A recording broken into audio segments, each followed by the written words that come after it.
Imagine this. A family vanishes from their home without a trace. Police search for weeks. The case goes cold. Years pass. The house sits empty, gathering dust, until one day, the lights flicker on again. Curtains shift. Shadows move across the windows. Neighbors swear they see the missing family inside. Same faces, same clothes, same dog. But here's the problem. DNA proves it is the family, the one that disappeared 25 years ago. And they claim they never left. If you're drawn to stories where truth blurs with nightmare, where unsolved disappearances refuse to stay buried, make sure you subscribe. October 1995. The Dawson family disappeared on a Sunday afternoon. They had eaten lunch at their church potluck, stayed to chat with friends, and driven home in their tan Ford Windstar. Witnesses confirmed it. Several neighbors saw them pulling into their driveway just after 2 p.m. Their collie, Ranger, barked from the back seat, tail wagging against the window. By Monday morning, the Dawsons were gone. The house stood open, front door unlocked. A casserole dish from the church sat on the counter, untouched. The television flickered with static in the living room. The collie was found whimpering in the backyard, hungry but unharmed. No signs of struggle. No signs of forced entry. Nothing missing. The investigation consumed the small town of Bramblewood, Texas. Volunteers combed the woods. Police dredged the river. Flyers papered telephone poles. But weeks turned to months, months to years, and the Dawsons became just another cold case. 4 faces on a fading poster. The house was sold, resold, and eventually foreclosed. By the early 2000s, it was boarded up, the yard choked with weeds. Teenagers dared each other to sneak inside, whispering that the Dawsons' spirit still lingered. And then, in the spring of 2020, something happened that no one could explain. The house lit up again. Curtains opened. Fresh paint covered the shutters. The lawn was mowed. And one by one, neighbors began to swear that the Dawsons, the same parents, the same children, the same collie, had moved back in, unaged, unchanged, as if 25 years had never passed. The first neighbor to notice was Evelyn Mayfield. On March 12, 2020, she stepped out onto her porch with a mug of coffee and saw movement across the street. The Dawson house, a place that had been silent for nearly 25 years, now had lights glowing in the upstairs windows. She froze, mug halfway to her lips. For years, Evelyn had avoided looking at the house. It was bad luck, people said, to stare too long at the windows. A shadow might stare back. Kids from the high school broke in sometimes, leaving graffiti on the walls or beer cans in the basement, but the house itself had always seemed resistant to being occupied again. Realtors gave up trying. Owners abandoned their plans. It was a cursed address, plain and simple. But this morning, Evelyn saw lace curtains fluttering in the open window of the master bedroom. Fresh curtains, not the yellowed ones she remembered from the 90s. At first, she thought maybe a developer had finally bought the property. Maybe they were fixing it up to sell. But then, as she stood at the end of her driveway, she saw a shape move across the glass. A woman, slender, dark-haired, passing by the window as if adjusting the curtains. Evelyn's mug rattled against her saucer. She set it down quickly before she dropped it. It wasn't possible. The Dawsons were gone. Everyone knew that. She found herself walking closer, almost against her will, her slippers whispering against the pavement. From the corner of her eye, she caught another movement, this time downstairs. The living room lamp clicked on, casting a warm glow against the street. She could see into the room clearly now, the armchair in the corner, the floral couch, furniture that hadn't been there when the bank boarded the place up years ago. And sitting on the couch, knees tucked up, hair in a loose braid, was a teenage girl. Evelyn's heart skipped. It couldn't be. The girl looked exactly like Anna Dawson. But Anna would be in her 40s now, not 15. Evelyn backed away slowly, almost stumbling on the curb. She didn't remember going back inside, only that later she was sitting at her kitchen table with her phone in her hand, debating whether to call her son or the police. In the end, she called no one. She told herself she must have imagined it, a trick of the light, too much wine the night before. But that night, when she looked again, the Dawsons' porch light was on, and from then on, Bramblewood began to whisper again. Detective Aaron Holt didn't believe in whispers. He believed in paperwork, evidence, long hours, and the slow grind of facts. At 47, he had the weary posture of a man who had spent too much of his life in fluorescent-lit rooms and funeral parlors, telling people things they didn't want to hear. He'd grown up in Bramblewood. He remembered the Dawson case well. In 1995, he'd been a rookie officer, barely 22, tasked with standing guard at the Dawson property while investigators searched inside. He remembered the smell of that casserole on the counter, already turning sour. He remembered the dog scratching at the back door. And he remembered the hollow, bone-deep chill of walking through a house that felt like it had just been emptied minutes before. Now, 25 years later, the chief wanted him back on it. "We've had reports," the chief said, sliding the file across Holt's desk. "Neighbors say the Dawsons are back. Same faces, same kids, even the damn dog. You've got history with the case. Go take a look." Holt had stared at him. "Chief, with respect, this sounds like hysteria. People cooped up too long, seeing things they want to see." "Maybe," the chief said. "Or maybe something stranger. Either way, we need eyes on it."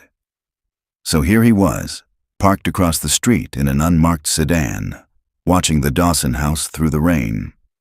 It was March 15th, 3 days after the first report. The sky was low and gray, drizzle streaking across his windshield. Through the blur of rain, the house looked alive in a way it hadn't for decades. Porch light glowing, curtains open, lawn freshly cut. At 7:14 p.m., the front door opened. Holt leaned forward.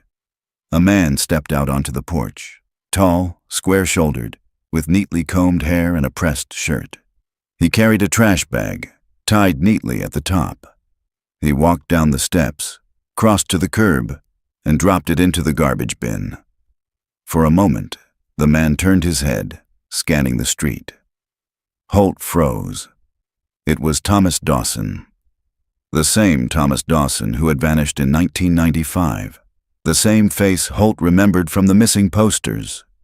He looked unchanged. Maybe a few new lines near the eyes, but not enough for 25 years. And then Holt saw something else. A collie bounded out onto the porch behind Thomas, barking once before sitting obediently by the door. Ranger. Holt felt his mouth go dry. He reached for his camera, snapping several photos quickly. Thomas turned back, gave a low whistle, and the collie trotted inside. The door shut. The porch light clicked off. Holt sat there for a long time, rain dripping steadily, photos cooling on his camera screen. There was no rational explanation, but the Dawsons were back. By the next morning, word had spread beyond whispers. Teenagers rode their bikes past the house in groups, daring each other to get closer. Cars slowed as they drove down Maple Street, drivers craning their necks. Online forums picked it up, first local, then regional. One grainy cell phone photo of Anna Dawson, or the girl who looked like her, sitting on the porch went viral on Twitter. The caption read, "How does she look exactly the same?" People dug up the old case, posting scanned copies of the missing flyers, linking to archived newspaper clippings. Hashtags trended. The Dawsons, it seemed, had returned not just to Bramblewood, but to the world's attention. And Detective Holt, who had sworn off unsolved mysteries decades ago, found himself staring into one again. The official knock came on March 20th. Holt stood on the porch of the Dawson home, his hand raised to the freshly painted door. Behind him, patrol cars idled at the curb, lights flashing silently. He wasn't sure what he expected. A barricade, a denial, maybe even silence. Instead, the door opened smoothly. "Good morning, officer." It was Thomas Dawson again. Calm, polite. Behind him, the living room looked warm and ordinary. A couch, a lamp, a bookshelf lined with framed photographs. A family home. "My name's Detective Holt," Aaron said, keeping his voice even. "I'd like to ask you a few questions." Thomas smiled faintly. "Of course. Why wouldn't you?" Detective Holt stepped into the Dawson house as though crossing a threshold into another reality. The air was warm, faintly scented with lemon cleaner. The walls were painted a fresh eggshell white. Photographs lined the hallway, the kind you'd expect in any suburban home. Family portraits, holiday gatherings, a dog in a Santa hat. Except the photos were wrong. They were the same photographs Holt remembered from 1995.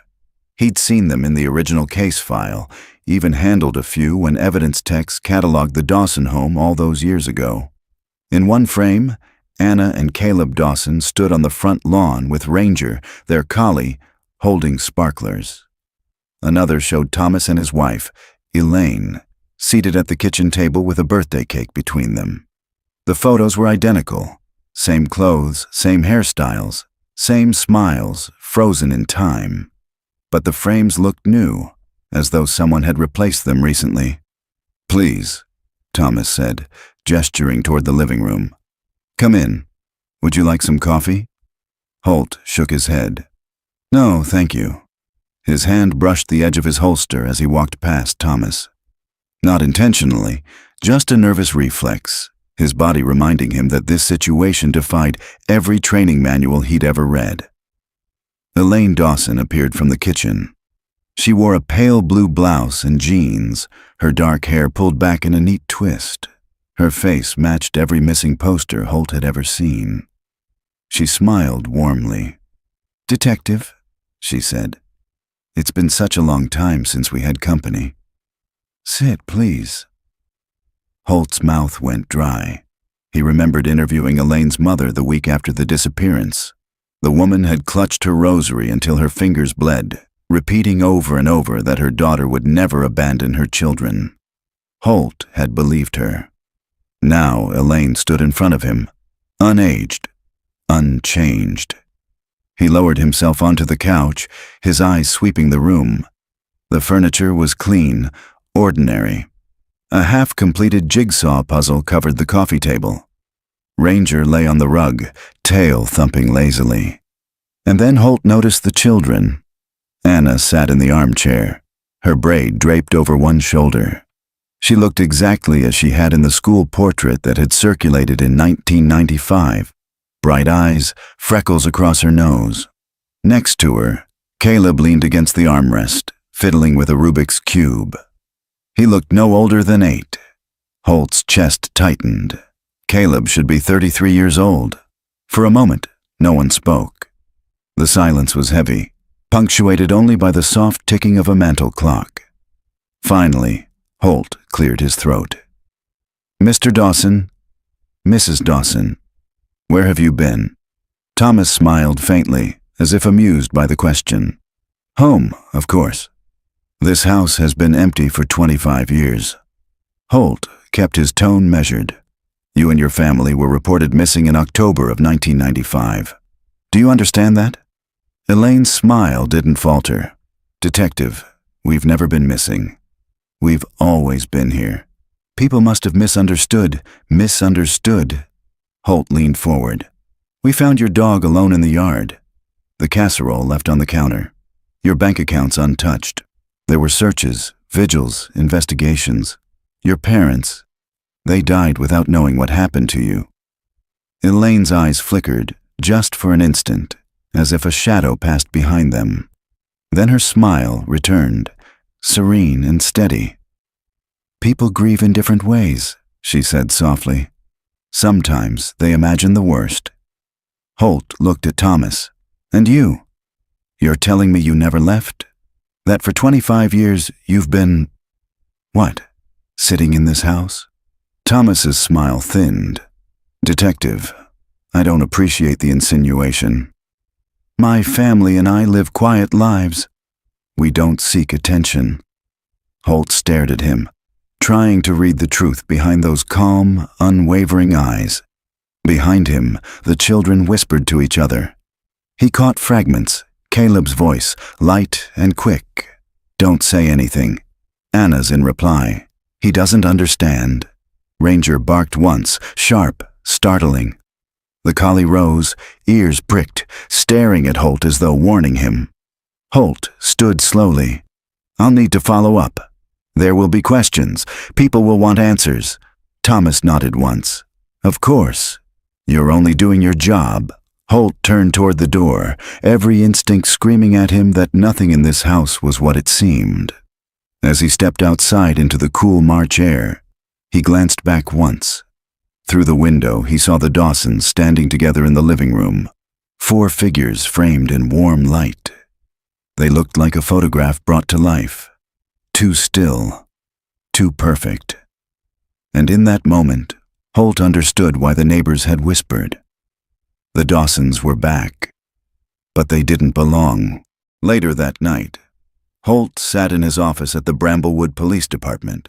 The photographs he'd taken spread across his desk. The images were sharp, undeniable. Thomas at the curb with the trash, Elaine at the window, Anna on the porch, Caleb playing in the yard, all of them exactly as they had been in 1995. He rubbed his temples. His first instinct was fraud. Imposters. A family planted to stir hysteria, maybe part of some twisted scam. But the problem was DNA. The state lab had rushed results after samples were collected from the Dawsons' trash, a soda can, a paper napkin. The report had come back that afternoon. Matches confirmed. Thomas Dawson, Elaine Dawson, Anna Dawson, Caleb Dawson. Probability of error, less than 1 in 1 billion. It made no sense. DNA didn't lie, but people did. Holt leaned back in his chair, staring at the ceiling. He thought of the children's whispers, the collie's bark, the way Elaine's smile had never wavered. Something was wrong inside that house, something that went beyond missing persons, beyond cold cases, and he was going to find out what. 2 streets away, Evelyn Mayfield sat at her kitchen table, blinds drawn. She had seen the patrol cars outside the Dawson house earlier, seen Detective Holt knock on the door. For a while, she'd felt relief. Maybe the police would finally explain what was happening. But then, just after midnight, she'd looked again. Through the gap in her blinds, she saw the Dawson living room across the street. All 4 of them were standing there. Not moving, just standing, for hours, watching, waiting. Detective Aaron Holt arrived at the Bramblewood Library the next morning, his shoulders stiff from a sleepless night. He hadn't told the chief everything. He hadn't told anyone about the way the Dawson children whispered when they thought he wasn't listening, or the way Elaine's eyes had flickered when he mentioned her parents' deaths. He needed records before theories. The library was quiet, the kind of silence only old paper could hold. He signed the ledger, nodded at the librarian, and headed for the microfilm machines in the basement. For 2 hours, he scrolled through yellowed pages of the Bramblewood Gazette, the paper that had covered the Dawson case in exhaustive detail during the autumn of 1995. Headlines blurred. Local family missing. Community stunned. Dawson's search enters 3rd week. No leads. Vigil draws hundreds to Maple Street. The photos were the worst. Elaine's smile on a church directory portrait, Thomas in his crisp button-down, holding Anna on his lap, Caleb clutching a toy fire truck, and then the later photos, the ones Holt remembered most. School portraits retouched into black and white for the missing flyers, laminated and posted in shop windows until the ink bled in the rain. 25 years had passed. The children should be grown, the parents gray. Yet the family in those pages looked identical to the one Holt had spoken to yesterday. He rubbed his eyes. His coffee had gone cold hours ago. When he looked up again, he realized someone was standing behind him. Detective Holt? It was Pastor Gregory. The same man who had presided over the Dawson vigil in '95. His hair had thinned since then, but his eyes were sharp. "I heard you were back on this case," Gregory said quietly, "and that you went inside the house." Holt shut off the microfilm machine. "Word travels fast." Gregory's gaze darkened. "Did you see them?" Holt hesitated. "I saw a family inside. I can't comment further." Gregory pulled out a chair and sat heavily. "I don't know what you believe, Detective, but I buried Elaine's mother myself. I stood by her grave when she begged God to tell her where her daughter was. If Elaine is standing in that house today, it isn't the same Elaine who disappeared." "You think they're imposters?" Holt asked. "I think there's something worse." Gregory's voice dropped. "In the Bible, there are stories of spirits that mimic, shadows that wear familiar faces. They look right, but they aren't right. You've seen it, haven't you?" Holt exhaled slowly.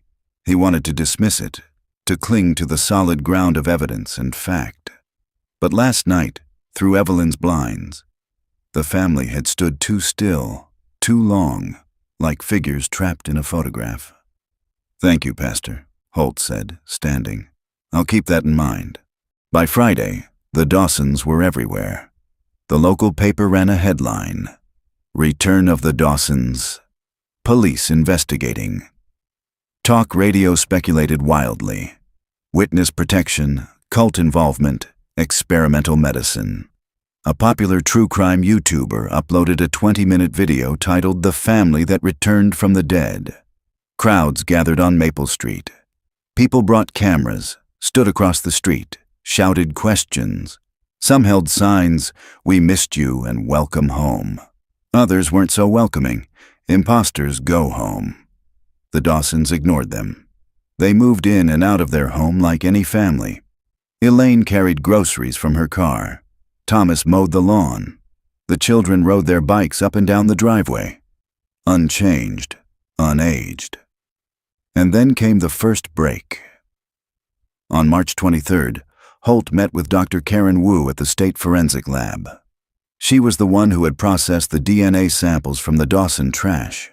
She wore her lab coat like armor and tapped her pen against the folder in front of her. "The results are consistent," she said. "The samples match the Dawson family from the 1995 records." "I read the report," Holt said, "but you asked for a meeting." "Something's bothering you." Karen nodded. "Yes, the samples are too clean. No mutations, no degradation, no irregularities you'd expect after 25 years. It's as if the DNA is frozen in time." "Could it be a lab error?" Holt asked. Karen shook her head. "We ran it 3 times. Different technicians, different machines. Same result." Holt leaned back. "So what are you telling me? That this family never aged?" Karen's pen stilled.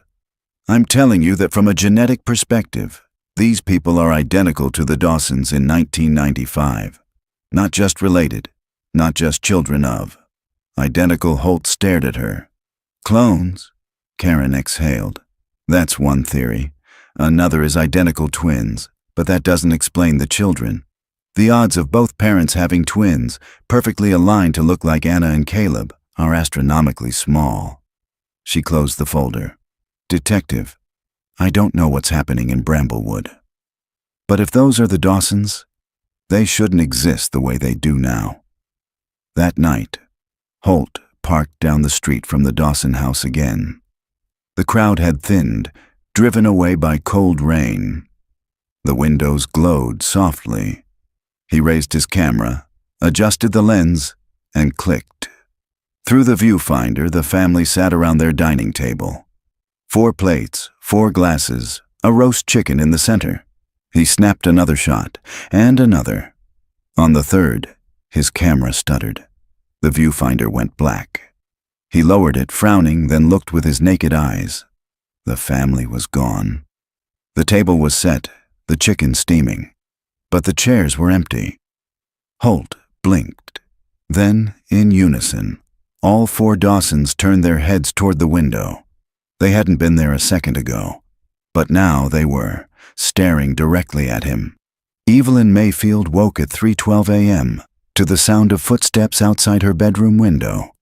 She held her breath, listening. The steps were slow, deliberate, circling her house. Ranger's bark echoed faintly across the street. When she finally found the courage to pull back the curtain, she saw Anna Dawson standing barefoot in the middle of her lawn. Anna's face was pale in the moonlight. She raised her hand and pressed one finger to her lips. Shh. Evelyn dropped the curtain, heart hammering. When she looked again, the lawn was empty. Detective Holt didn't sleep. He sat in his car until dawn broke pale and cold over Bramblewood, staring at the Dawson house. His camera lay on the passenger seat, the last image still frozen on its digital screen. 4 faces turned toward him, 2 still, 2 perfect. At sunrise, the curtain shifted.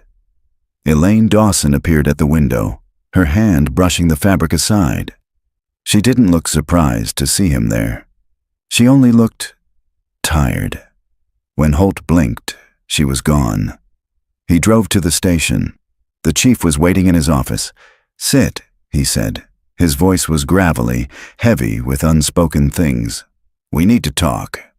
Holt, Saturday. "We've got a problem," the chief continued. "The Dawsons have hired an attorney. A good one. They're claiming harassment. Say you've been staking out their house? I have," Holt admitted. The chief's jaw clenched. "Aaron, I know what you've seen. I know it doesn't make sense. But unless you can prove they're not who they say they are, my hands are tied. We can't keep treating this like an open investigation. The case is 25 years cold. There's no crime." "No crime." Holt's voice rose. "A family vanishes for a quarter century, then walks back in unchanged, and you want me to ignore it?" The chief leaned forward. "I'm telling you to tread carefully. The town's eating itself alive over this. Half believe it's a miracle, half think it's a scam. If we mishandle it, we'll have riots in the streets." Holt bit back his anger.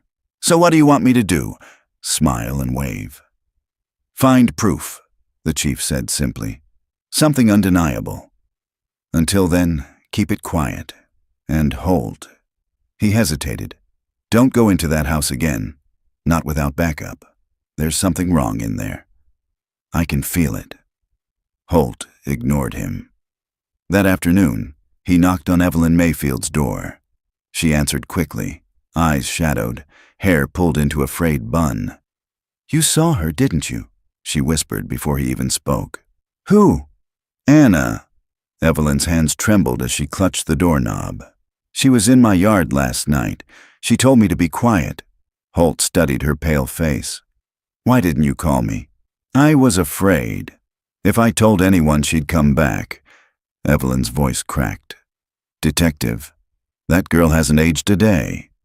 She looked exactly the same as the last time I saw her in 1995. "Did anyone else see?" Evelyn shook her head. "But I know what I saw." Holt glanced across the street. The Dawson house was quiet, blinds drawn. "I believe you," he said softly. Evelyn exhaled in relief, as if she had been holding her breath for weeks. "Then you'll help me? You'll make them leave?" "I'll find the truth," Holt promised. "But you have to trust me. Don't confront them. Don't speak to them alone. Understand?" Evelyn nodded quickly. That night, Holt decided to test them. He parked farther down Maple Street and waited until the neighborhood quieted. Around 11 o'clock, he slipped into the Dawson yard. The grass was wet with dew, muffling his steps. Through the kitchen window, he saw Thomas Dawson washing dishes. The man's movements were slow, mechanical, like someone acting a part. Beside him, Elaine dried plates with a dish towel, her face expressionless. Holt crouched beneath the window, camera ready. He snapped a photo. This time, the camera didn't stutter. The image was clear. Thomas and Elaine, mid-task, as ordinary as any suburban couple. Then something changed. The air around him grew heavy, pressing against his chest. His ears rang. The kitchen lights flickered. When he lifted the camera again, the Dawsons weren't washing dishes anymore. They were staring out the window, staring down at him. Holt froze. His pulse thundered in his ears. Neither of them moved. Neither blinked. They simply watched him, their faces pale and smooth as porcelain. And then, slowly, Thomas raised his hand and tapped the glass. 3 steady beats. Holt stumbled backward, nearly dropping the camera. The air lightened. The light steadied. When he looked again, the Dawsons were gone. The kitchen was empty. The next morning, Holt reviewed the photos. The first image showed Thomas washing dishes, Elaine drying. Normal. The second showed the same, except both figures were blurred, faces smudged, as if the lens had failed to catch them. But it hadn't. Holt's hands were steady, his equipment reliable. The blur was unnatural, a distortion in the air itself. He printed the photos and pinned them above his desk.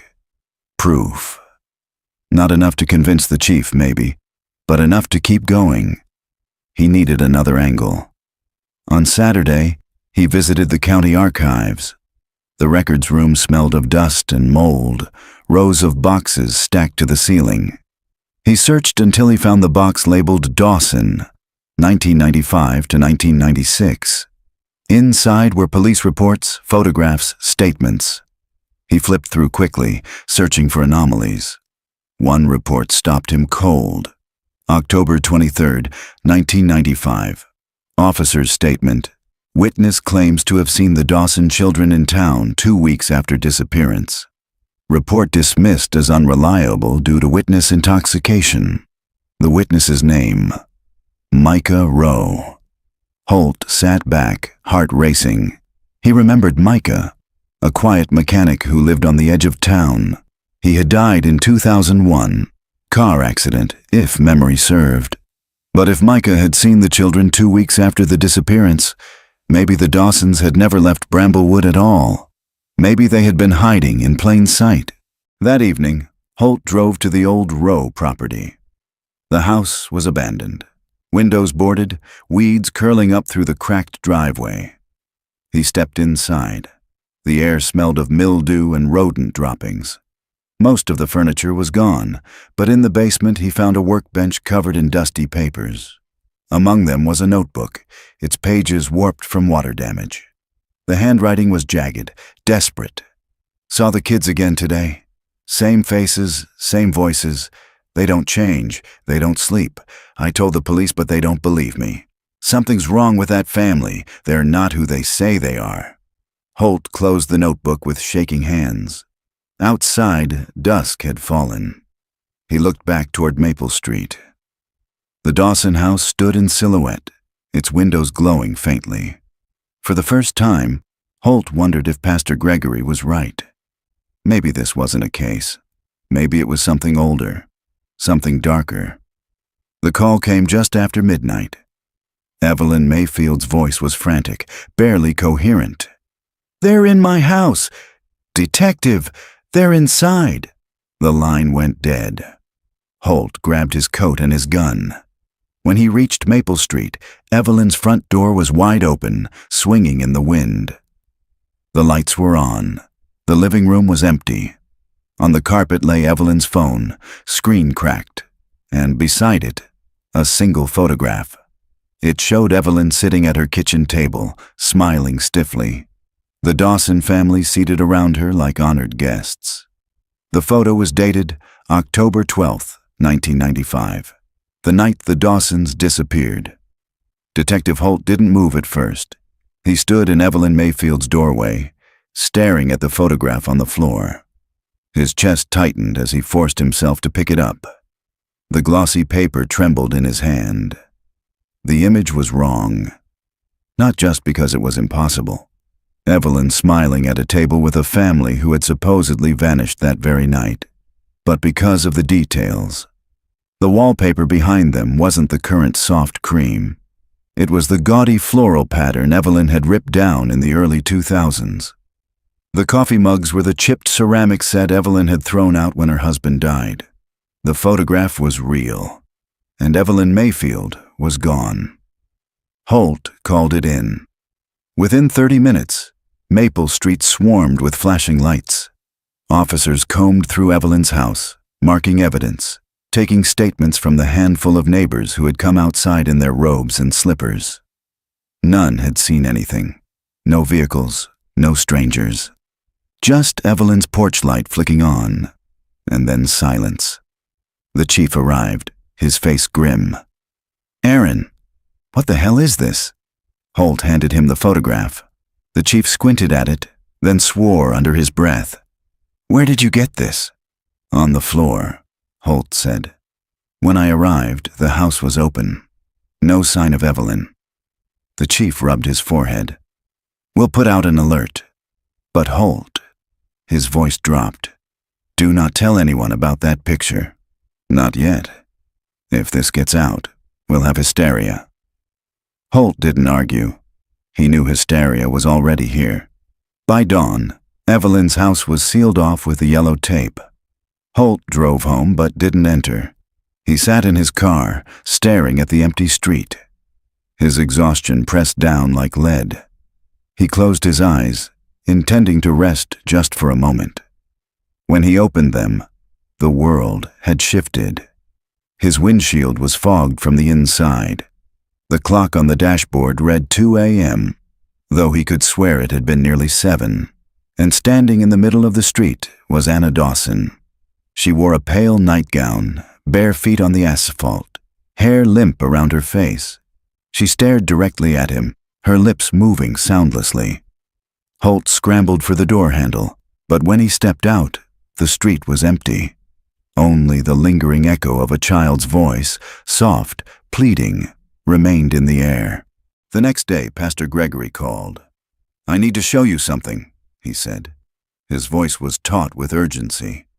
"Come to the church." Holt hesitated. The pastor unnerved him. But Evelyn's disappearance had rattled him enough to grasp at any thread. The church basement was dim, lined with filing cabinets and boxes. Pastor Gregory unlocked one and withdrew a folder yellowed with age. "These are from the 1970s, he said. "Long before you came here. Back then, another family lived on Maple Street. The Cunninghams, husband, wife, 2 children, good church-going people. One night they vanished. No struggle, no trace, just gone." He spread the papers across the table. Police reports, grainy photographs, a newspaper clipping. Holt skimmed the headlines. "Cunningham family missing. No leads." "What does this have to do with the Dawsons?" he asked. Gregory's eyes gleamed. "Look closely." Holt lifted one of the photographs. The Cunningham daughter stared back at him. Dark hair, solemn eyes, a pale ribbon tied at her throat. She looked almost identical to Anna Dawson. Holt's skin prickled. "Coincidence?" Gregory shook his head. "It's not coincidence. It's repetition. Every 25 years, Maple Street loses a family, and then—" He leaned closer, his voice dropping. "They come back. The same faces. Unchanged." Holt shoved the photo aside. "You're telling me this is— what? A curse?" "I'm telling you what the records show," Gregory said. "The Dawsons are not the first. And if we don't act, they won't be the last." That night, Holt dreamed. He was standing in Evelyn's kitchen. The Dawson family sat around the table, smiling stiffly, their hands folded. Their eyes glowed faintly in the dim light. Anna turned to him. "Come sit with us," she whispered. When he refused, her smile widened, stretching too far, teeth too sharp. He woke drenched in sweat, the echo of her voice still in his ears. On Monday, the chief called him in. "Sit down, Holt. I've got bad news." He slid a folder across the desk. Inside was a coroner's report. "Body pulled from the river this morning," the chief said. "Female, mid-60s. Matched dental records, Holt's stomach turned. Evelyn?" The chief nodded. "Cause of death? Drowning. But here's the strange part. No sign of struggle, no defensive wounds. It's like she walked into the water willingly. Holt closed the folder, bile rising in his throat. She didn't, he said. They took her. The chief's jaw tightened. Aaron, you're chasing shadows. Don't lose yourself in this, but Holt knew better. Evelyn had been the first to see the cracks in the facade, and now she was gone. He left the station, the photograph burning in his pocket. The Dawson house loomed in his mind, its windows like blank eyes watching him from across town. Something was happening on Maple Street, and he was running out of time to stop it. Detective Holt drove past the Dawson house 3 times before he forced himself to stop. The blinds were drawn tight. No movement, no sound. The lawn was neatly mowed, the hedges trimmed, as if nothing inside the house could possibly be wrong. But Evelyn Mayfield was in the river. Holt parked 2 houses down and walked. The spring air was warm, but his hands were cold, his pulse quickening with each step. He knocked on the Dawsons' door. It opened almost immediately. Elaine Dawson stood there, her expression polite but guarded, as though she had expected him. "Detective Holt," she said evenly. "How can we help you?" Behind her, Holt glimpsed the family seated at the kitchen table. Thomas at the head, Michael and Anna on either side. Their plates were full of food: roast chicken, potatoes, green beans. Not one of them lifted a fork. "I'd like to ask you some questions," Holt said. Elaine hesitated, then opened the door wider. "Of course." "Come in." The house smelled faintly of lemon polish, the kind used to mask something older, something stale. "Please," Thomas said, rising to shake Holt's hand. His palm was cool, his grip too firm. "Sit with us." Holt declined the seat, remaining by the doorway. His gaze swept the room. The spotless counters, the tidy shelves, the family frozen around the table. "Where were you last night?" Holt asked. Elaine blinked. "Home, of course. Why?" "Evelyn Mayfield drowned in the river," Holt said. He watched their faces carefully. Anna tilted her head, eyes wide. "That's sad," she said softly. "We liked Mrs. Mayfield." Michael nodded. "She used to give us cookies." Holt's breath caught. His voice hardened. "When?" "She hasn't baked cookies for anyone since the 90s. Neither child flinched. They only looked at him with calm, steady eyes. Elaine folded her hands neatly. "Detective, are you accusing us of something?" "I'm saying," Holt replied, "that Evelyn is dead. And I found a photograph of her with you. Dated the night you disappeared." Thomas's smile didn't waver, but his eyes sharpened. "That's impossible." "Is it?" Holt pressed. "Do you want to explain how Evelyn ended up at your table in 1995? Silence. The children stared. Elaine's knuckles whitened where she gripped her napkin. Finally, Thomas spoke. "Detective, I think you should go." Holt didn't move. "Not until you tell me the truth." Thomas stepped forward, close enough that Holt could smell the faint metallic tang on his breath. "The truth," he said quietly, "is that you don't belong here. Not anymore." For a moment, Holt thought he saw something ripple beneath Thomas's skin, a shimmer like heat rising from asphalt. Then it was gone. The family watched him in perfect stillness. Holt's instinct screamed. He backed toward the door. "We'll talk again," he said, his voice steady though his heart hammered. "Of course," Elaine murmured. "We'll be here." Outside, Holt filled his lungs with fresh air, but it didn't clear the dread. He drove straight to the station and spread the photographs across his desk. The blurred image of the Dawsons, Evelyn's impossible snapshot, the Cunningham girl from the 1970s who looked too much like Anna. Patterns, echoes, repetition. He scrawled on his notepad. Not aging, not human, parasites, copies. He didn't know what he was fighting. Only that it had taken Evelyn, and if he waited too long, it would take more. The next night, Holt dreamed again. He was standing at the edge of the river. Evelyn floated face down in the water, her gray hair streaming around her. When he waded in to pull her out, her head lifted. Her eyes were wide open, lips moving. "They'll keep replacing us," she whispered. "Family after family after family." Holt woke with a gasp, the sheets damp with sweat. He couldn't ignore it anymore. He returned to the archives, digging deeper. Midnight passed, then 1, then 2. Finally, he found what he hadn't known he was searching for. A thin folder, misfiled beneath land records.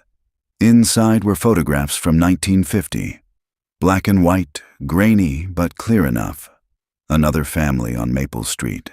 The Harrisons. 4 faces. A father, a mother, 2 children. The daughter's eyes caught him, wide, solemn, framed by a pale ribbon. Holt closed his eyes. It was Anna. Again, same face, same age, different name. He turned the photo over, scrawled on the back. "Harrison's missing, house empty. 1950, 3 families, 70 years, always the same." Holt drove home at dawn, the folder on the seat beside him. As he pulled into his driveway, a figure stood at his door. Anna Dawson. She wore the same nightgown as before, white and thin, her bare feet pale against the concrete. She raised her hand in a small wave. Then she vanished. Holt stumbled inside, heart pounding, and bolted the door. On his kitchen table lay a photograph he hadn't left there. It showed Holt himself, sitting at the Dawsons' table, hands folded, a stiff smile on his face. The date at the bottom, October 12th, 1995. Detective Holt didn't go to work the next morning. He sat at his kitchen table, staring at the photograph that should not exist. His own face frozen in time, seated at the Dawsons' dinner table in 1995. His chest ached with exhaustion, but his mind would not stop. There were only 2 possibilities. Either the Dawsons had staged the photo somehow, manipulating old film stock to torment him, or he pressed his palms against his eyes, unwilling to finish the thought. The knock on his door came softly. 3 taps. Just like Thomas Dawson had tapped the glass. Holt's hand went to his pistol before he opened the door. It wasn't Thomas. It was Anna. She stood barefoot on his porch, clutching the hem of her nightgown, her eyes huge and solemn. "Detective," she whispered, "I don't want to be here anymore." Holt stepped aside reluctantly, letting her in. She smelled faintly of river water and something sweet, like spoiled fruit. "Sit," he said, gesturing to the couch. She obeyed, folding her hands in her lap with a child's precision. Yet her gaze was too sharp, her composure too practiced. "You said you don't want to be here," Holt prompted. "Here where?" "With them," Anna whispered. Her voice shook. "They make us stay. They make us smile. They say we're a family, but we're not." Holt's skin prickled. "Then what are you?" Anna's lips trembled. She leaned closer, as though afraid the walls might hear. "Copies. Made from the ones who went before. Every time they make us again." Holt's throat tightened. "Who makes you?" She shook her head violently. "If I tell you, they'll know." "Then why come here?" he asked, her eyes filled with tears that did not fall. "Because you're next." Before Holt could speak, the room darkened. The lights flickered once, twice. The air grew heavy, pressing against his ribs. Anna's expression changed.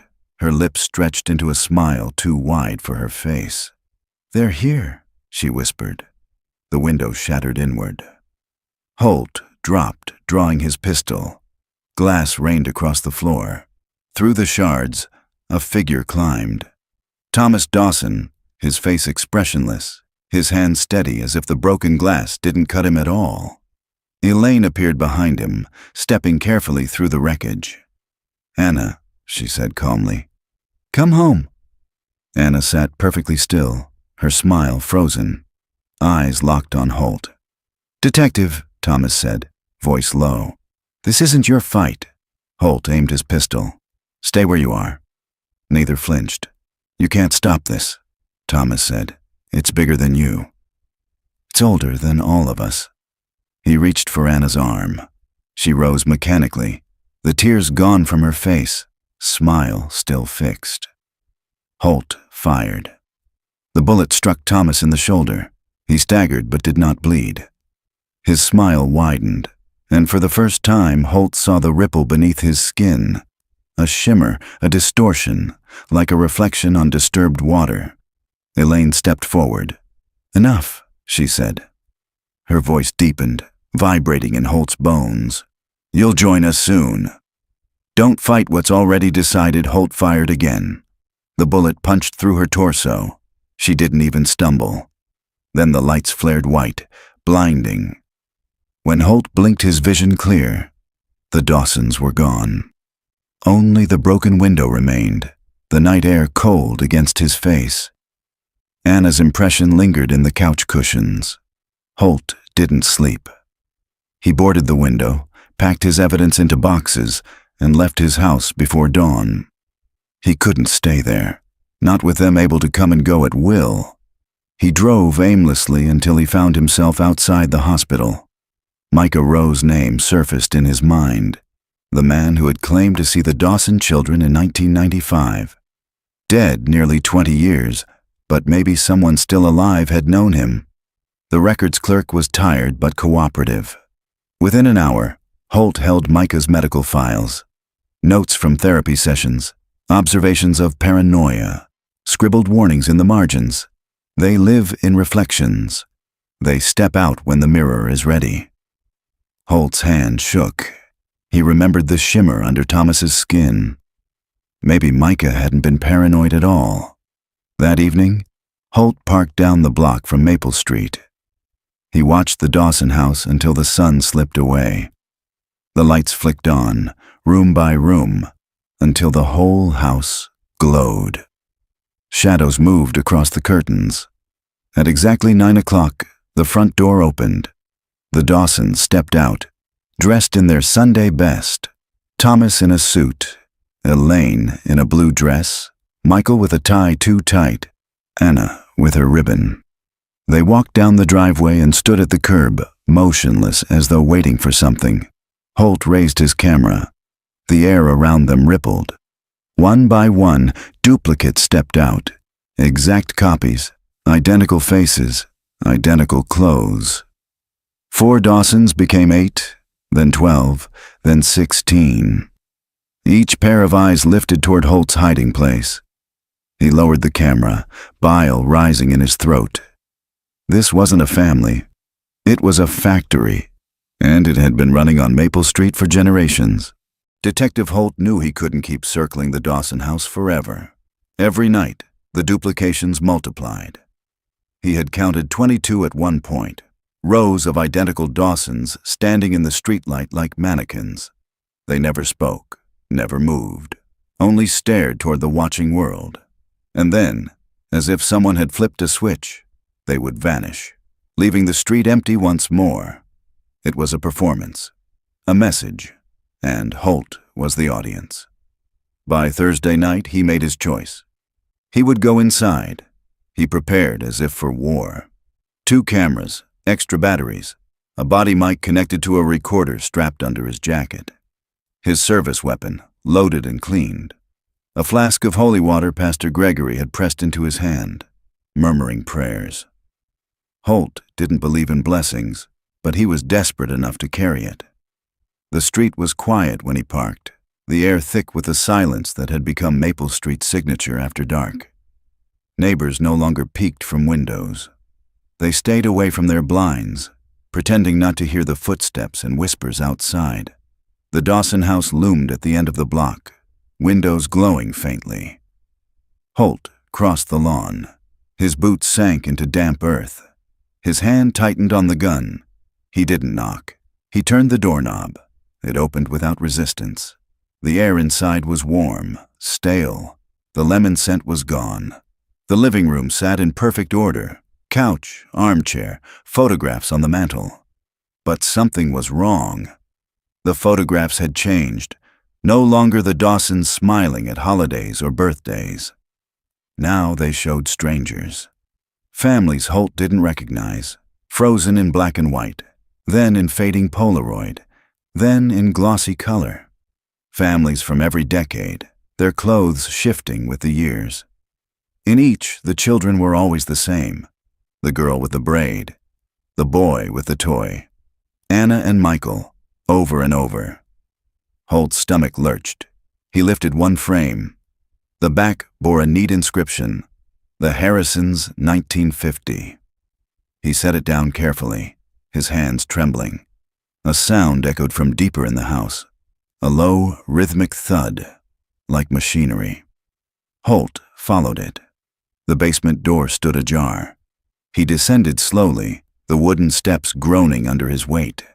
The thudding grew louder, accompanied by a faint hum. The basement smelled of damp concrete and iron. In the center stood a machine, or something that looked like one. Wires snaked across the floor, pulsing faintly as though alive. Glass cylinders lined the walls, filled with a murky liquid. Inside each cylinder floated a shape. Children, some with half-formed faces, their features blurred like unfinished clay. Some perfectly clear, eyes shut, hair drifting in the liquid. Anna, Michael, dozens of them. Holt staggered back, bile rising in his throat. His flashlight beam shook. One of the children's eyes opened. Holt dropped the light. It clattered across the floor. From the shadows, a voice whispered, "Detective!" He turned, gun raised.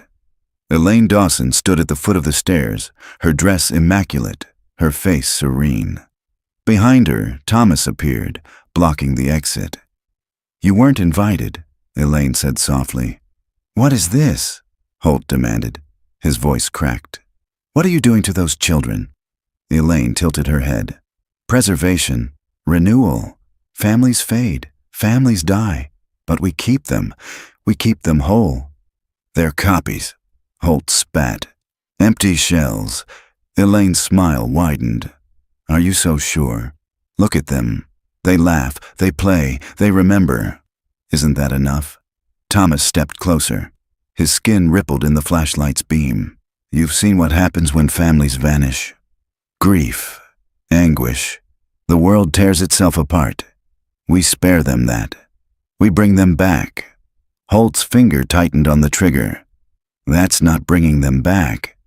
That's puppetry." Thomas's eyes flashed. "You'll understand soon." He raised his hand. The hum in the basement deepened. The cylinders vibrated, liquid churning. Faces pressed against the glass, lips moving silently. Holt backed toward the far wall, his heart hammering. He thought of Evelyn's photograph, of her stiff smile, her hands folded at the Dawson table. He thought of Anna whispering, "Because you're next." "Not me," Holt said through clenched teeth. He fired. The bullet struck the nearest cylinder. Glass shattered, liquid gushing across the floor. A child's body spilled onto the concrete, limp and pale. The hum rose into a shriek. Lights burst overhead. Elaine's smile broke. "You shouldn't have done that." The remaining cylinders began to crack. One by one, the duplicates inside opened their eyes. Holt fled. He barreled up the stairs, shoving past Thomas, who barely staggered as though his body were made of something heavier than flesh. The living room blurred around him. He crashed through the front door into the night air, lungs burning, vision swimming. Behind him, the Dawson house trembled. Curtains fluttered, windows rattled. A low moan rose from the foundation, a sound like the house itself was alive. The neighbors stayed hidden. No one opened their doors. Holt didn't stop running until he reached his car. He slammed the door, jammed the keys into the ignition, and sped away. Heart pounding, headlights slicing through the dark. When he finally dared to look in the rearview mirror, he saw the Dawson house standing perfectly still, its windows dark, as if nothing had ever happened. He pulled into the church parking lot just before dawn. Pastor Gregory was already waiting, as if he'd known Holt would come. "You went inside," the pastor said. Not a question. Holt's voice was raw. "They're making them. Over and over. The children, the families. God help me, I saw them in glass tanks." Gregory's face was pale, his jaw clenched. "It's worse than I thought." "Worse?" Holt snapped. "How does it get worse than that?" Gregory's gaze was steady. "Because it never ends. When one family fades, they make another. They've been doing it for generations, and now they've marked you." Holt's hands shook. He thought of the photograph on his table, his own face among the Dawsons. The pastor's words hung in the air like a verdict. "They won't stop until you're one of them." Detective Holt didn't remember falling asleep in the church basement, only the cold stone beneath his cheek when he woke. Pastor Gregory sat across from him, the first rays of dawn filtering through a narrow window above. "Dreams?" the pastor asked quietly. Holt rubbed his eyes. "Worse than that." He didn't describe the visions. Rows of glass cylinders, faces pressing against the glass, voices chanting his name. He didn't describe how, in the dream, he had reached out and touched the surface, and his own reflection had smiled back at him with the Dawson family's eyes. Instead, he said, "How long has this been happening?" Gregory exhaled. "The records go back to the 1800s. Families moving to Bramblewood, settling on Maple Street, disappearing without a trace. The names change, the faces don't. Always a mother, father, 2 children, always a dog." Holt's stomach twisted. "So what are they? Clones? Some kind of experiment?" The pastor's gaze was steady. "Some things aren't science, detective. Some things are older. My grandmother used to tell stories about places where the world was thin, where something on the other side pressed through. It would take what it found and send it back, hollowed out." But smiling, Holt clenched his jaw. "That's superstition. Then explain what you saw." Holt had no answer. By noon, Holt was back at the police station. The chief avoided his eyes. Evelyn's death had rattled the department, though officially it was written up as accidental drowning. Holt knew better. He pulled out the photographs again. The Dawsons, the Cunninghams, the Harrisons. Generations of families, repeating like a pattern stamped into the earth itself, every 25 years. He checked the calendar. It was 2020. The Dawsons had disappeared in 1995, exactly 25 years. The cycle was continuing. That evening, Holt returned to Maple Street. He couldn't stay away. The house looked ordinary in daylight. Children's bikes leaned against the porch. A wind chime tinkled softly in the breeze. For a moment, Holt could almost believe it was real, that the Dawsons were simply a family who had gone missing and come home. But then he saw the girl. Anna stood in the upstairs window, hands pressed against the glass. Her mouth moved soundlessly, over and over, the same phrase. Holt raised his camera, zoomed in. Her lips spelled, "Help me." His chest tightened. He lowered the camera, but when he looked again, she was gone. He went back to the archives that night, hungry for something he could use. In a box mislabeled with zoning records, he found a map of Bramblewood dated 1912. Maple Street wasn't Maple Street then. It was listed as Chapel Road. At its end stood a building marked only as Meeting House. Holt traced the lines with his finger. The meeting house sat exactly where the Dawson home stood now. He searched further. Minutes from town meetings in 1913. Complaint filed regarding disturbances at the meeting house. Lights at night. Unusual sounds. Several families relocated. Building later demolished. Except it hadn't been demolished. It had been buried, and on its foundation, Maple Street had been built. The following day, Holt confronted Gregory with the map. "Your church knew about this," he said. Gregory didn't deny it. His face was grave. The meeting house wasn't a church. It was a gathering place for people who studied things better left buried. They believed they could capture what lived beyond the veil, bind it to this place, make it serve them. And it worked, Holt said flatly. Gregory nodded. Too well. The house on Maple Street isn't just a home, detective. It's a vessel. Families move in, and the thing inside reshapes them, repeats them, until nothing of them is left. Holt's throat tightened. So the Dawsons I saw, they're not people. Gregory's eyes darkened. They're echoes, dressed in skin. That night, Holt dreamed again. He was walking down Maple Street. The houses were silent, blinds drawn. At the end of the street, the Dawson home glowed. He stepped inside. The family waited at the table, smiling stiffly. Evelyn sat with them, her hair wet, eyes glazed. The chair at the head of the table was empty. Sit, Thomas Dawson said. When Holt refused, the walls trembled. The photographs on the wall shifted, cycling through faces, families, decades. And then, suddenly, all the frames held his own face. He woke with a shout, his sheets tangled, his skin slick with sweat. On his nightstand lay another photograph that hadn't been there before. It showed him seated at the Dawson table, his hands folded neatly. The date stamped at the bottom, April 5th, 2020. A week from now. Detective Holt stopped sleeping. Every time he closed his eyes, the Dawson house followed him. The photographs, the duplicates, his own face at their table.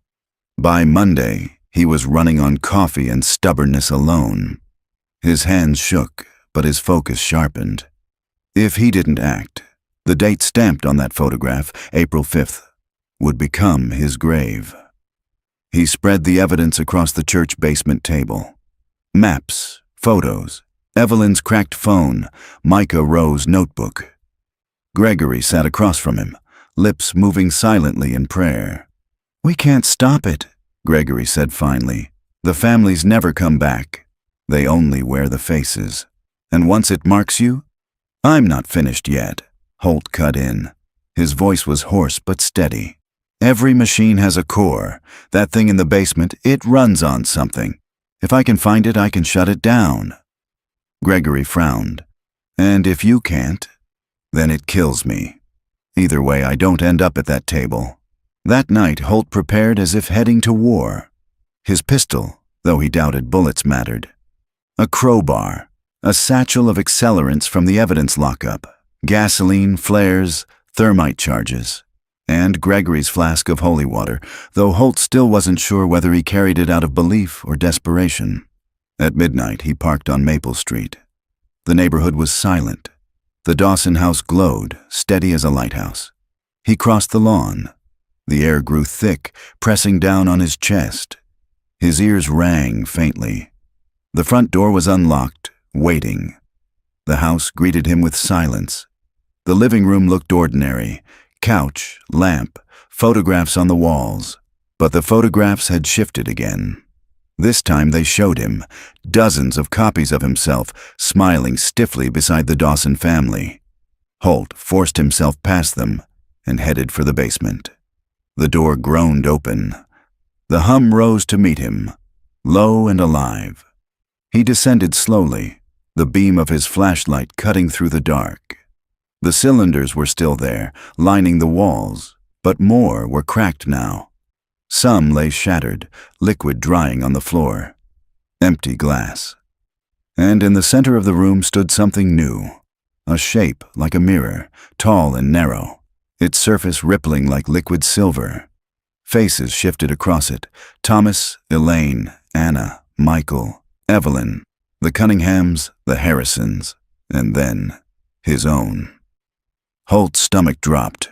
The mirror smiled at him. He raised the pistol and fired.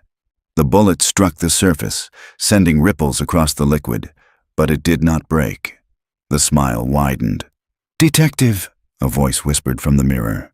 It was his voice. "You can't fight what you are." The basement door slammed shut. Holt spun, gun raised. The Dawsons stood at the top of the stairs. 4 of them, then 8, then 12. Their faces multiplied in the flickering light, spilling down the steps in perfect unison. "You belong with us," Thomas said. His voice echoed, layered with dozens more. "You've always belonged." Holt gritted his teeth. He pulled the satchel open, yanked out a flare. "You want me?" he snarled. "Come get me." He lit the flare. Red fire roared to life, throwing shadows against the basement walls. The mirror rippled violently. The faces inside screamed.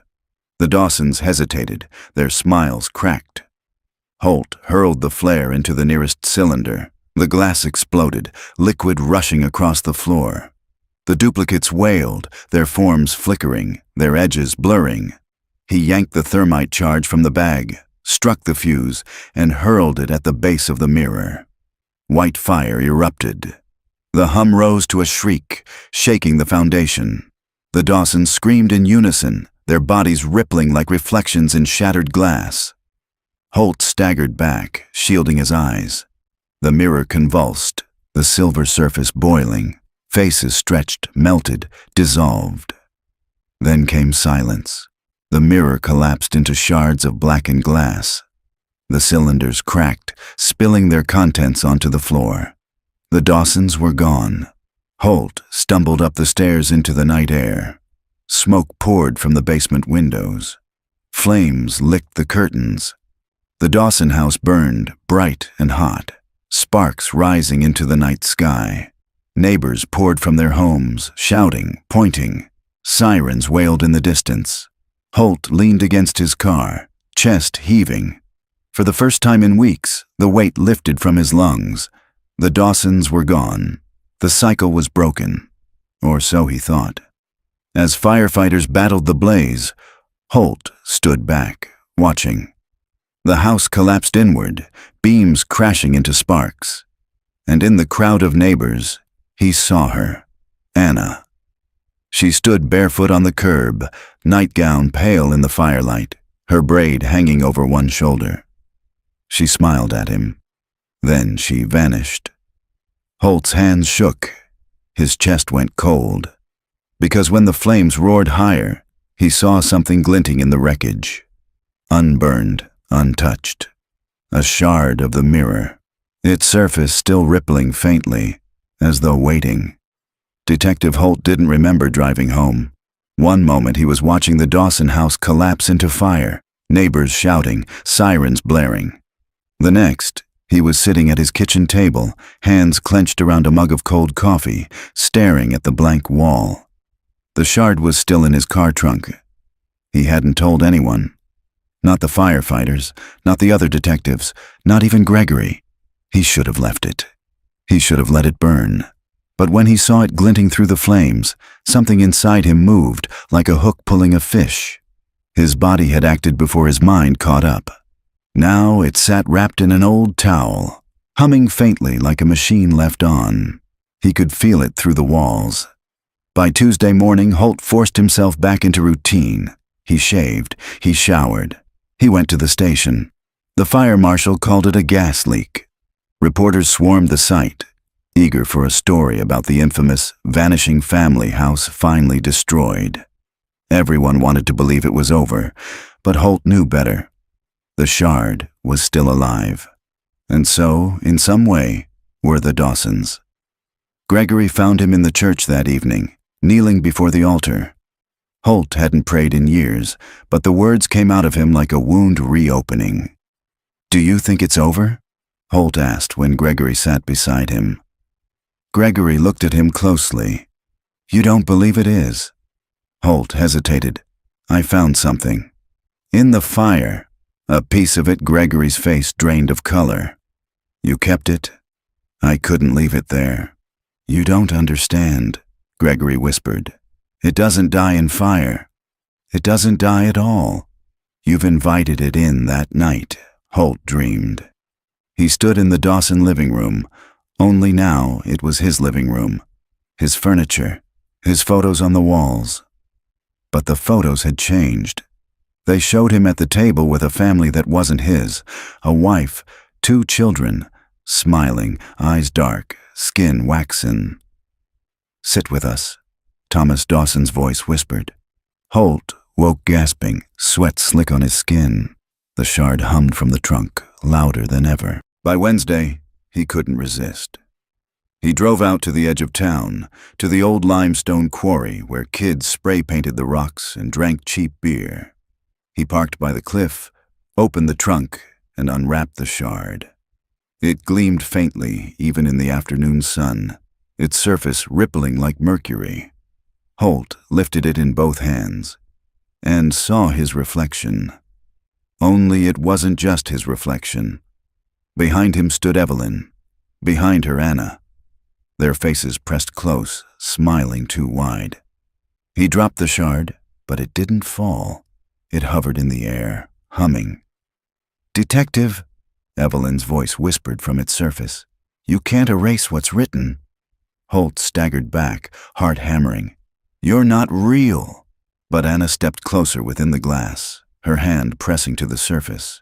And when Holt looked down, his own hand was rising to meet hers.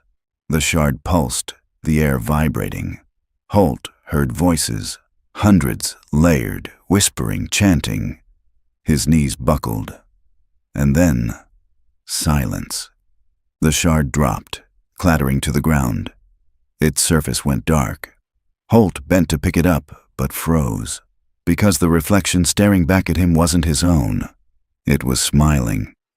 He wrapped the shard again, shoving it deep in the satchel, heart pounding. He knew then that burning the house had changed nothing. The cycle hadn't been broken. It had only scattered. And now part of it belonged to him. Back at home, Holt taped the satchel shut and shoved it into the crawl space beneath his floorboards. Out of sight, if not out of mind. Then he sat at the table, staring at the blank wall again, until his phone rang. It was Gregory. His voice shook. "They've found another house," Gregory whispered. "In Oklahoma this time. Same story. A family gone 20 years. And last night, the neighbors swore they saw them through the windows." Holt closed his eyes. The shard hummed faintly beneath the floorboards. It was spreading, and it wasn't finished with him. Detective Holt knew he couldn't ignore it any longer. The shard was calling. By Thursday night, the hum beneath his floorboards had grown louder, like a generator hidden inside his walls. His lights flickered, his radio whispered voices when it wasn't plugged in, and the photos in his apartment had changed. He stared at the one of his police academy graduation. It should have shown him with his class, grinning in their pressed uniforms. Instead, the others were gone, replaced. 4 strangers stood at his side: Thomas, Elaine, Anna, and Michael Dawson, all smiling. He tore the photo down and ripped it in half. The hum only grew louder. At midnight, he dug the shard out of the crawl space and drove. He didn't know where he was going until the road signs pointed toward Oklahoma. Bramblewood wasn't unique. Gregory had been right. The Dawsons weren't alone. Somewhere, another house had lit up. Another family had returned, and Holt couldn't let it grow unchecked. He followed the address Gregory had whispered, a farmhouse on the outskirts of Stillwater. It stood alone in the wheat fields, pale and ordinary, yet every window blazed with light. Holt parked 100 yards out. The shard pulsed in the passenger seat, its glow leaking through the towel. For a moment, he considered turning back. Let someone else handle it. Let the world fall into whatever abyss it was sliding toward. But then he thought of Evelyn, of Anna, of all the faces pressed against the glass, begging, smiling, and he knew it had already chosen him. He carried the shard across the field. The wheat bent toward him as he walked, whispering like dry voices. The farmhouse door was open. Inside, the air was warm, thick, alive. The hum reverberated through the walls, shaking dust from the rafters. And there they were, a family of 4, seated at the kitchen table, hands folded, eyes locked on him.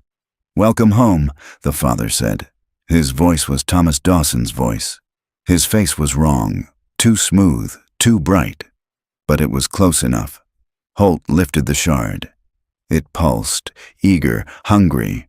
The family smiled wider. "Sit with us," the mother said. The shard tugged at him, pulling his arm forward. His knees weakened. His chest ached as though invisible hands were pressing him down into the chair waiting at the table. He thought of the photographs, of his face sitting among them.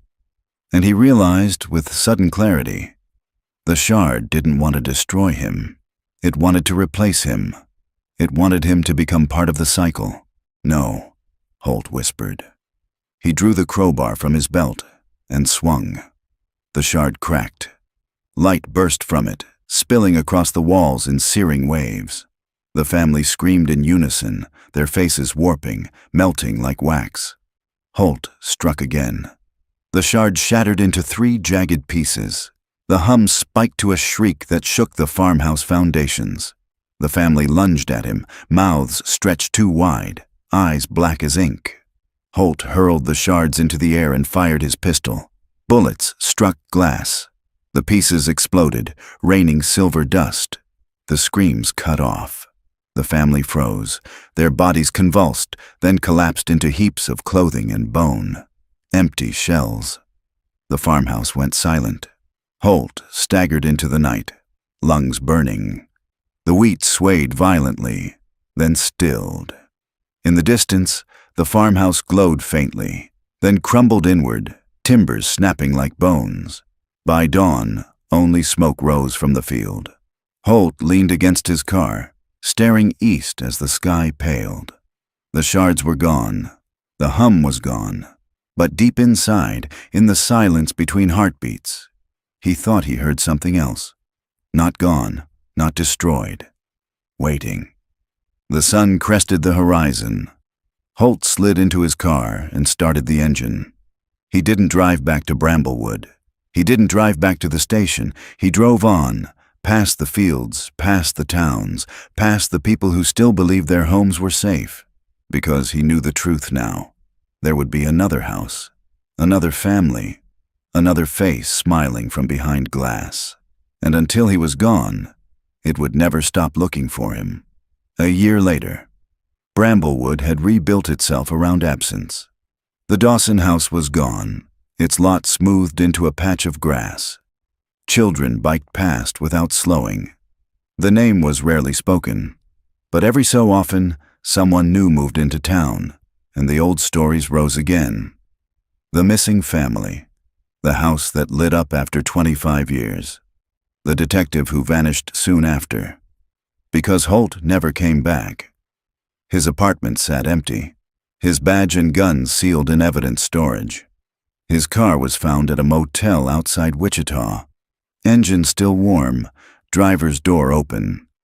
No one at the desk remembered seeing him, but in the room he'd rented, the mirror over the sink was cracked, and on the nightstand, left neatly in the glow of the lamp, was a photograph.